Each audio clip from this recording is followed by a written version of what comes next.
오늘 이 말씀을 가지고 기도 명령이라는 제목으로 은혜를 나누고자 합니다. 오늘 말씀해 보니까 예수께서 나아가사 습관에 따라 감람산으로 가시매 하셨습니다. 예수님은 기도하는 것을 일상생활화하고 계시다는 거예요. 그러니까 습관처럼 했다는 거예요. 우리가 밥 먹는 것도 배고프니까 먹잖아요. 그와 같이 예수님은 습관처럼 우리가 밥 먹는 듯이 기도하고 계시다는 거예요. 그러면서 예수님은 그 기도가 어떤 기도인가를 우리가 생각해 볼 때에 우리에게 예수님께서는 기도하라고 명령하고 계시는 것입니다. 이것은 부탁이 아니에요. 기도의 명령인 것입니다. 그런데 우리는 얼마나 기도하고 계십니까? 우리는 하나님을 대하여서 하나님과의 대화를 하기 위해서 내가 얼마나 노력하고 있느냐는 거예요. 우리가 연애하는 사람들을 봅니다. 연애할 때는요, 할 말이 얼마나 많은지 몰라요. 할 말이. 몇 시간씩 전화해도요, 또 몇 시간씩 앉아서 이야기해도요, 다음에 만나면 또 할 이야기가 있고, 또 할 이야기가 있고. 그게 뭐예요? 그 사람과의, 나와의 관계가 많이 서로 알아가려고 하는 것이라는 거예요. 모르는 사람 만나보세요. 우리 사돈들 만난다 그러죠. 사돈들 만나면 말하기가 너무 불편해요. 이런 사람은 이런 모습으로 불편하고요. 저런 모습은 저런 사람 모습으로 불편한 사돈간이라고 이야기합니다. 왜? 서로가 불편한 관계에서는 대화가 있을 수 있을까요? 없습니다. 우리가 하나님과의 기도한다는 것은 하나님과의 나와의 긴밀한 관계가 이루어지고 있다는 거예요. 은밀한 관계가 이루어지고 있다는 거예요. 오늘 보니까 예수님께서 감람산으로 가셨다고 말씀하고 계십니다. 하나님께서 이 예루살렘 동쪽 300m 예루살렘보다 300m가 높다 그래요. 동쪽에 있는데. 그런데 여기에는 감람나무가 많아서 감람산이라고 이야기한답니다. 거기가 기도하는 거예요. 이 산은요, 다윗이 피신했던 산이기도 합니다. 사무엘하 15장 30절에 보니까 다윗이 감람산길로 올라갈 때 그의 머리를 그가 가리고 맨발로 울며 가고 그와 함께 가는 모든 백성들도 각각 자기 머리를 가리고 울며 올라가니라. 지금 다윗이 도망가는 거예요. 다윗이 사울왕의 이 죽임을 당하기려고 하는 위협을 느끼자 도망가는 거예요. 그런데 어디로 갔을까요? 감람산으로 피신했던 곳이에요. 그런데 이 산은요, 예수님의 휴식처이기도 합니다. 예수님의 기도하는 곳이기도 해요. 마태복음 24장 3절로 통하여서 예수께서 감람산 위에 앉으셨을 때 제자들이 조용히 와서 이르되 우리에게 이르소서 어느 때에 이런 일이 있사오며 또 주의 임하심과 세상 끝에는 무슨 징조가 있사오리까 하고 제자들이요, 예수님 앞에 쫓아나와서 묻기도 하고요, 예수님이 제자들을 가르치기도 하고요, 예언을 해주시기도 하고요, 예수님이 여기서 쉬기도 하셨던 그런 감람산이. 그럼 왜 우리가 감람산이라고 예수님이 자꾸 주장을 하고 계실까요? 감람산은 지금 뭐예요? 교회를 이야기하는 거예요. 여러분들의 교회는 휴식처처럼 돼야 돼요. 여러분들의 교회는요, 여러분들이 항상 나와서 기도하는, 예수님의 말씀을 들을 수 있고 가르칠 수가 있고 예수님이 와서 쉬시는 그런 기도처가 되어야 되는 거예요. 근데 우리 교회가 일주일 내내 텅텅 비어 있다고 생각해 보시기 바랍니다. 우리가 하나님의 예수님이 이 땅에 와서 쉬셨고 기도하셨고 가르치셨고 미래에 올 일을 이야기하는 그 감람산처럼 우리 교회는 항상 주님의 말씀 속에 살아서 역사해야 된다는 것입니다. 그런데 예수님은요, 모든 일을 마치고 감람산으로 가셨어요. 마태복음 26장 30절에 이에 그들이 참여하고 감람산으로 나아가니라. 찬송하고도 감람산으로 갔다는 거예요. 이것은 우리가 어떤 일이 있을 때, 어떤 우리 위험이 있을 때, 내가 힘들 때, 내가 고통스러울 때 감람산으로 나아갈 수 있는 지혜가 있어야 되는데, 그 감람산이 뭐예요? 교회라는 거예요. 교회에 나와서, 성전에 나와서 기도하고 매달리고 하나님께 부르짖는 그런 역사가 있어야 되는데, 우리는요 지금 어떤 일로 행하고 살아가고 있습니까? 지금 우리는 어떤 모습으로 살아가고 있습니까? 교회에 있다가도요 뭔가 문제가 있으면요 집에 가봐야 된다고 쫓아가고 있습니다. 우리는 교회라는 것이요, 물론 내 몸이 교회예요. 내 몸이 성전이에요. 하나님이 계시는 곳이 성전이에요. 그렇지만 우리 교회 예배당에 모이는 것은 감람산처럼 모여지는 역사가 있어야 되는 거예요. 예수님이 승천하실 때도 감람산에서 올라가셨다는 거 알고 계십니까? 사도행전 1장 12절에 보니까 제자들이 감람몬이라 하는 산으로부터 예루살렘에 돌아오니 이 산은 예루살렘에서 가까운 안식일에 가기에 알맞은 길, 안식일에도 가기 알맞은 길에서 이 1장 8절에 보면 예수님이 승천하신 산이 감람산이라는 거예요. 우리는 그래서 예배 드리는 곳에, 예배의 모임에, 예배의 자리에 나와야 되는 거예요. 그냥 나오나 귀찮게 하려고 나오라는 것이 아니에요. 왜 나와야 될까? 예수님도 그렇게 나오셨기 때문에, 예수님도 나와서 기도했기 때문에, 예수님도 나와서 앞에 일을 이야기해 주셨기 때문에. 아이고 목사님 답답한 소리 마세요. 요새는 유튜브가 얼마나 달려 있는데요. 집에 앉아서도 유튜브, 누워서도 자면서도 들을 수 있는데 그게 예배일까요? 그는 진정한 예배가 될 수가 없습니다. 그냥 듣는 거예요. 지식을 쌓아가는 거예요. 예를 들어서 성경적인 말씀을 듣고 내가 성서적으로, 성경적으로 지식을 조금 축적할 수는 있을지라도 예배는 아닌 것이에요. 예배는 하나님 앞에 나와서 무릎 꿇고 경건히 드리는 거예요. 그래서 금년에 우리의 목표가 뭐예요? 우리의 표가 뭐예요? 무릎 꿇고 주를 시인하라는 거예요. 무릎을 꿇으라는 것은 기도하라는 거예요. 예수님도 기도하셨기 때문에, 예수님 죄 없으신 분도 기도하셨는데, 죄 없으신 분도 습관처럼 기도하셨는데, 죄 많은 나와 여러분들이 기도 안 하고 견딜 것 같습니까? 절대 살 수 없어요. 지금 세상은 우한폐렴 때문에 많은 사람들이 불안과 공포로 떨며 살아가고 있습니다. 그러나 우리는 감사함으로 나가시기 바랍니다. 우리는 농촌에 살 때 보면 키라는 거 알죠? 키, 이 곡식 까부는 키. 엄마들이요, 그 남자들은 잘 안 되더라고요. 근데 엄마들이 키를 들고 이 곡식을 까붑니다. 타작을 해가지고, 우리 어렸을 때는요, 이 보리를 빈다든가 조금 있으면 보리 비거든요. 하지 지나면. 밀을 비어가지고 마당에다가 타작을 합니다. 그래가지고 이 큰 돌을 넣고 거기다가 이렇게 두드려 패가지고 다 떨어지면, 또 잘 안 떨어지면 도리깨라는 거 가지고 때리는 거예요. 도리깨로. 그래가지고 다 타작을 한 뒤에 어떻게 해요? 키로 까부는 거예요. 키로. 근데 우리는 먹으려고 그 곡식을 까불어서 먹으려고 그렇게 하지만은, 그 곡식 입장에서 한번 생각해 본 적이 있나요? 내가 보리라고 생각해 보십시오.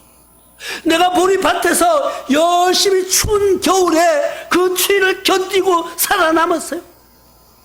그리고 따뜻한 봄이 오자 내가 땅에 있는 모든 물질을 흠뻑 삼키고 쑥쑥 자라서 열매를 맺었습니다. 그랬으면 다 된 거 아니에요. 그런데 열매 맺은 보리 이삭을 뱃돌에다가 치기 시작하는 거예요. 돌판에다가 맺혀서 때리고 오는 거예요.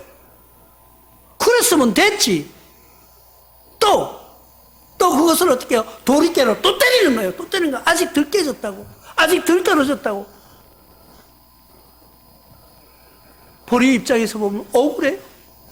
밀 입장에서 보면 너무나도 억울합니다. 왜? 내가 지금 혼신처럼 내 몸과 같이 붙어있던 나의 동료, 나의 줄기처럼 삼았던 그 볕단이 다 떨어져 나가고요. 알곡 하나하나가 흐트러지기 시작하는 거예요. 그런데도 아직 덜 됐다고 돌이깨질로 또 때리는 거예요. 시컨 두들겨 맞고 났더니까 이제는 된 줄 알았더니, 이제는 다 됐구나 했더니 또 키를 들고 까불기 시작합니다. 키를 들고 까불다가 보니까 어떻게 돼요? 이 부채질 하듯이 이렇게 그걸 까분다고 그러죠. 까불다가 보니까 나하고 분신처럼 붙어있던 나의 사랑하는 이웃이, 나의 사랑하는 가족이 하나씩 하나씩 떨어지기 시작하는 거예요. 왜? 그 이삭 그 쌀알 나 끝에 붙어있던 차차한 그런 것들이 다 떨어져서 어디로 나가요? 밖으로 나갑니다. 밖으로 나가는 거예요. 그러는데 안으로 남아있는 것은 뭐예요? 알곡밖에 없어요. 그래서 이 까불더니까 그 밖으로, 키 밖으로 떨어져 나간 것은 뭐가 됐어요? 그것은 다 불에 갖다가 집어넣어서 태웁니다. 그래, 여름에 한밤에 그 잿불이라고 그러죠. 거기다 피우면서 모기향도 쭉 쫓는다고 하면서 그것을 다 태우는 거예요. 우리가 그 곡식을, 보리 이삭을 보면서 뭘 느끼냐? 우리가 신앙생활 하면서 열매 맺었다 해도, 열매를 맺었다 해도 또 댓돌에다가 두드리고 도리깨로 치고 실컷 두드려 맞는 거예요. 맞고 났더니까 이제 다시 까불기 시작하는 거예요. 까불어서 나와 가까이 있던 모든 것을 흐트러서 밖으로 흘러내더니 알곡만 모아들이라. 지금 나와 여러분들은 어느 곳에 서 있습니까? 키로 까부는 안쪽 알곡에 속해 있습니까? 아니면은 밖으로 나가 있는 거풀에 속해 있습니까? 우리 열매 맺을 때까지는요, 찬양하고 기뻐 뛸 때, 성령으로 부르실 때는요, 우리 다 같이 했다니까요. 지금 바로 까부는 시대가 아닌가, 우리는 키질을 하는 시대가 아닌가, 우리는 생각해 볼 필요가 있는 것이에요. 왜? 코로나라는 키로 인하여서 들고 까불기 시작하는 거예요. 들고 키질을 하기 시작하는 거예요. 그러니까 그냥 붙어서 몸인 척 했던 그 거풀들은 다 밖으로 흩어져 나가고요. 남는 것은 알곡이 남는, 그 알곡이 남는 그 모습을 봅니다. 지금이 바로 그런 시대가 아니라는 거예요. 하나님의 우리 신앙인들을, 우리 교인들을 키에다 놓고 키질을 하고 있는 시대가 아니냐는 거예요. 이제는 우리가 같이 있을 때는 몰라요. 같이 교회에 나와서 기도하고 찬양할 때는 몰라요. 누가 진실한 신앙을 가지고 있는지, 누가 정말 하나님의 자녀인지 알 수가 없습니다. 키질을 당하고 나면은 거풀과 알곡은 갈라지기 시작하는 거예요. 여지껏 시컷 두들겨 맞을 때는 같이 맞았는데, 여지껏 이 돌판에 치는 태질은 똑같이 당했는데, 이제 키질을 하는 시간이 왔습니다. 키질을 하니까 신앙의 중심이 서 있는 사람은 무게에 의해서 안으로 쌓여 있고, 그냥 입술로만 나불나불 하나님 찬양해요, 하나님 좋아요, 나는 뭐 우리 교회가 최고고 우리 목사님 최고, 입술로만 하던 사람은 키질 밖으로 흩어져 나가는 거예요. 우리는 어느 편에 서 있습니까? 키 안쪽에 선다는 것은 하나님 뜻에 순종하는 자들을 말하는 것입니다. 예수님도 하나님 말씀을 무릎 꿇고 41절 42절에 보니까 무릎을 꿇고 아버지의 뜻이거든 하고서 눈물을 흘리면서 기도하는 모습, 그때요 어떻다고요? 오늘 성경에 보니까 땀이 나는데요, 땀이 핏방울같이 내려가요. 오늘 말씀해 보십시오. 예수께서 힘쓰고 애써 더욱 간절히 기도하시니 땀에 땅이 떨어지는 핏방울같이 되더라. 정말 여러분들이 얼마나 애절했으면은 땀이 흐르는데 그게 핏방울처럼 되냐. 전심 전력을 위해서 하나님께 매달렸다는 거예요. 여기에서 하나님의 인간의 모습을 보여주는 거예요. 하나님이 이 땅에 오신, 예수님의 이름으로 이 땅에 오신, 육신으로 오신 예수님의 그 인간의 모습을 보여주는 거예요. 인간의 연약한 모습도 보여주는 거예요. 하나님, 나 아시잖아요. 나 아시잖아요. 나 예수예요. 하나님 아들이에요. 나도 동등한 하나님의 아들, 하나님과 똑같아요. 그런데 나를 지금 십자가에 못 박으시려고요. 그런데 안 박으면 안 될까요? 나 너무 힘들어요. 고통스러울 것 같아요. 아플 것 같아요. 많은 사람들이 쳐다보는데 창피할 것 같아요. 그런데 그 내 뜻이고, 그리하실지라도 아버지 뜻이면은, 그리하실지라도 아버지의 원하는 뜻이라면 그대로 하시옵소서 하고 나를 맡기는 거예요. 이게 하나님 뜻에 순종하는 거예요. 내가 비록 이 자리에서 죽을지라도 하나님 뜻이라면은, 내 뜻이 아니고 하나님 뜻이라면 맡기겠다고 나를 맡기는 거예요. 그게 순종이에요.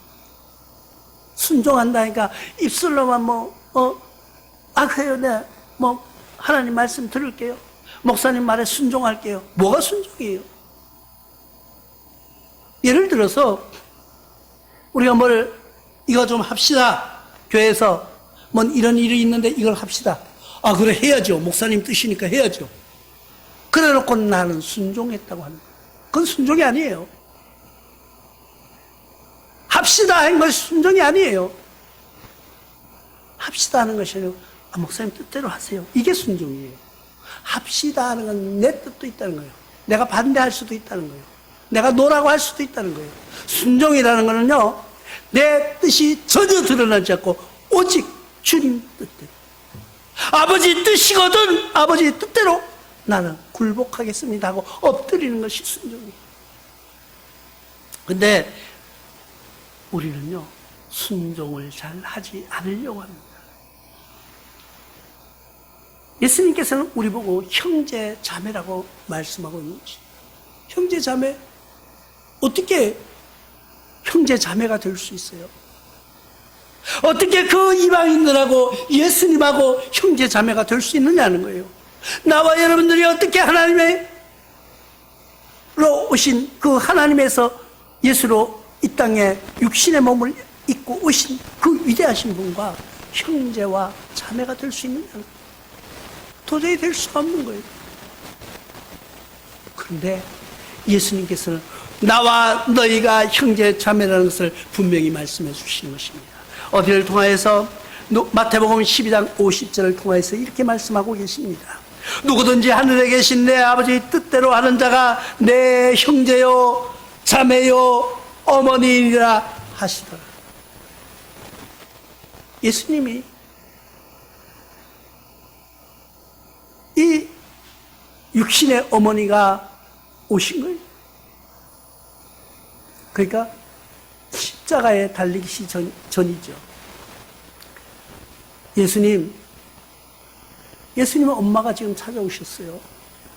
엄마가 지금 예수님 얼마나 찾아온지 압니까? 그런데 예수님께서는 누가 내 엄마냐고요.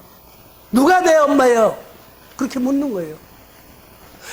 요 말만 딱 따로 띄어가지고 보면은 예수님은요, 굉장히 불효한 사람으로 나타내고 있습니다. 그런데 그런 뜻이 아니에요. 엄마에게 원망 섞인 말도 있다는 거예요. 누가 내 어머니냐고 묻는 그 말 한마디에 엄마에게 원망 섞인 뜻도 있다는 것을 우리가 깨달으시기 바랍니다. 왜 그럴까요?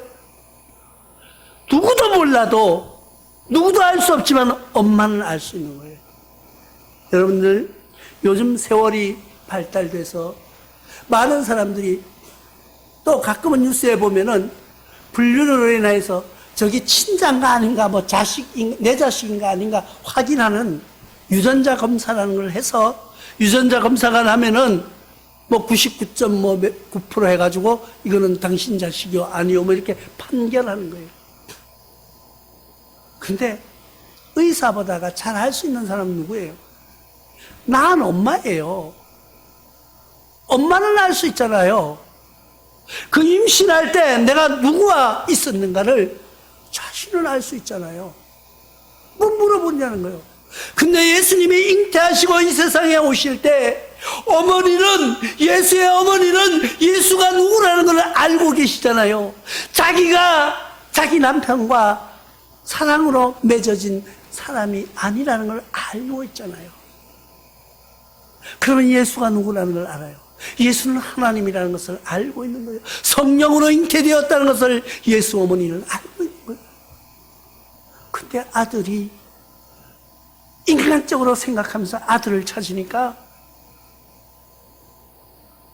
경상도 말로 하면 엄마 좀 그렇게 하는 거랑 똑같은 거예요. 지금 엄마 왜 내가 누군지 몰라요. 나 알잖아요. 엄마는 알잖아요 하는 원망 섞인 말도 거기에 포함되어 있다는 거예요. 그러면서 내 형제와 내 자매와 나의 어머니는 바로 하나님 뜻대로 하는 사람이 내 형제의 자매라는 거예요. 그래서 우리는 교회 안에서 하나님 뜻을 하나로 같이 가기 때문에 형제 자매라는 말을 쓰는 거예요.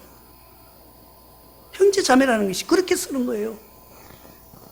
우리가 세상 사람처럼 술 한 잔 딱 놓고 손가락 잘라 피 흘려가지고 딱 나눠 한 잔씩 마시고 니는 나와 피를 나눈 형제야 이러면서 형님 동생 하는 것이 아니라 같은 하나님을 섬기면서 하나님 뜻 따라서 살아가는 나와 여러분들은 형제와 자매라는 거예요. 그것이 뭐예요? 하나님 뜻에 순종하는 자. 하나님 뜻에 순종하는 자는 형제요 자매라고 예수님이 우리에게 분명하게 말씀해 주시는 거예요. 우리가 이제 형제와 자매라는 것을 분명히 알았어요. 그러면은 우리는 하나님의 뜻을 행하는데 어떻게 해야 될까요? 에베소서 6장 6절에 보니까 눈가림으로 하여 사람을 기쁘게 하는 자처럼 하지 말고 그리스도의 종처럼 마음으로 하나님 뜻을 행하고. 눈가림으로 하지 말라는 거예요. 왜? 내가 나타나는 것적으로 우리가 예수님도 나가서 기도할 때 어떻게 해요? 멀리 나가서 앉아 조용히 기도했어요. 혼자서. 남에게 드러내놓고 들으라고 하는 기도가 아니고 이 에베소서의 말씀처럼 눈가림으로 사람만 내가요 우리 교회에서는요 뭐를 하고요? 우리가 밖에 나가다 보면은 많은 분들을 만납니다. 그런데 이렇게 만나다 보면은요 이제 서로 통성명 하잖아요. 그러면 저는 하늘소망교회 목사입니다. 그렇게 말하면요. 나는 어느 교회 권사고요. 나는 어느 교회 집사고요. 이러면서 막 자기를 드러내. 근데요, 내가요, 우리 교회에서는요, 전도도 많이 하고요. 내가 헌금도 많이 하고요. 봉사도 내가 다 자기가 하는 거죠.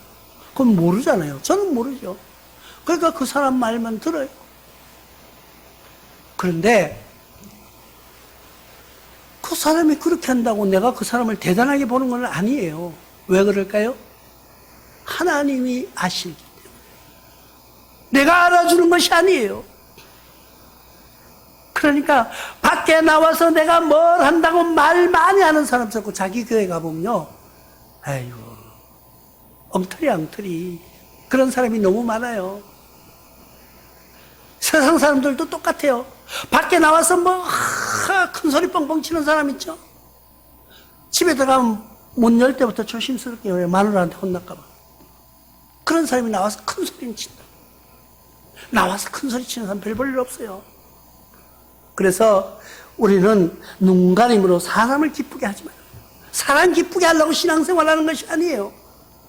내가 교회에 나와서 내가 이만큼 앉아있으면 목사님이 나를 이뻐하겠지. 목사님한테 이쁨 받을 필요도 없어요. 하나님이 기뻐하시면 돼요. 하나님이 기뻐하시는, 하나님이 사랑하시는, 하나님이 좋아하시는 그런 신앙으로 변하는 여러분들 되시길 주님의 이름으로 축원합니다. 우리가 많은 사람들을 보면은 어떻게 하는지 알아요? 내가 옛날에 어떤 분 만났으니까 우리나라에서 유명한 목사님이에요. 내가 그분하고 사진도 찍었고요. 그분하고 밥도 먹었고요. 유명한 목사님하고 밥 먹었다고 사진 찍었다고 천국 가는 것이 아니에요. 우리는 하나님 뜻에 맞게 하나님 뜻에 사랑받는 모습으로 살아가는 거예요. 그래서 예수님은 우리에게 어떤 모습으로 살아야지 사랑받느냐는 것을 오늘 말씀에서 가르쳐주고 있습니다. 46절을 한번 보겠습니다. 이르시되 어찌하여 자느냐 시험에 들지 않게 일어나 기도하라 하시니라. 왜 자고 있느냐는 거예요. 일어나 기도하라는 거예요. 기도하는 것이 하나님 뜻대로 사는 거예요. 기도하는 것이 하나님께 사랑받는 거예요. 기도하는 것이 하나님의 뜻에 합당하게 살아가는 거예요. 기도하는 자만이 형제요 자매라는 예수님의 그 음성을 들을 수 있는 거예요. 기도하지 않고요, 기도하지 않고 자는 자가 하나님 형제 자매라는 하나님의 아들 딸이라는 것을 우리가 명할 수 있나요? 아니에요. 기도하는 자만이 예수 그리스도, 하나님께서 예수 그리스도의 몸으로 오신 형제 자매가 될 수 있는 거예요. 나와 여러분들은. 그래서 기도하라는 거예요. 여기에서 기도하라는 건요, 그냥 단순히 예수님이 우리에게 부탁하는 말씀이 아니에요. 명령이에요. 기도의 명령이에요. 예수님이 지금 십자가에 못 박히실 날을 놓고 피가 핏방울이 떨어지듯이 기도하고 있는데, 우리는 예수님이 죽으면 같이 죽습니다. 무슨 소리 합니까? 예수님 우리 버리고 못 갑니다. 예수님이 있는 곳에 나도 있게 하옵소서 하고 매달리는 제자들도 지금 옆에서 쿨쿨 자고 있는 거예요. 예수님과 직접 대면한 그들도 지금 졸고 있는 거예요. 마지막 때가 그렇다는 거예요. 우리는 그럼 어떻게 해야 돼요? 우리는 기도해야 돼요. 우리는 왜 기도해야 돼요? 알곡으로 남기 위해서. 우리는요, 시컷 두들기 맞아도 좋아요. 그냥 탯돌에다가 태질을 당해도 좋아요. 그리고 도리깨로 또 두드려 맞아도 좋아요. 나머지가 뭔지 아세요? 알곡으로 남는 거. 예수님이 사랑하는, 하나님이 사랑하는 자녀가 되어서 우리는 창고에 예수님의 창고, 예수님이 지어놓은 집, 예수님이 가시면서 뭐라고 했습니까? 내가 너희 머물 곳을 다 지어놓고. 근데 보면은 너무 재미있죠. 예수님이 이 땅에 오실 때 누구의 아들로 왔어요? 목수의 아들로 왔어요. 목수의 아들로 오신 예수님이 집을 짓는다면 얼마나 잘 지을까요? 그 집을 지어놓고 우리를 데리러 오시겠다고 약속하신 예수님, 그 예수님을 우리가 믿는 거예요. 다시 오실 예수님. 그래서 우리는 그 예수님의 명령에, 그 예수님이 기도하라고 하는 그 명령에 순종하는 삶을 살면서 이 땅에서 승리하시고 하나님 나라에서 알곡으로 남아지는 역사가 있기를 주님의 이름으로 축원합니다.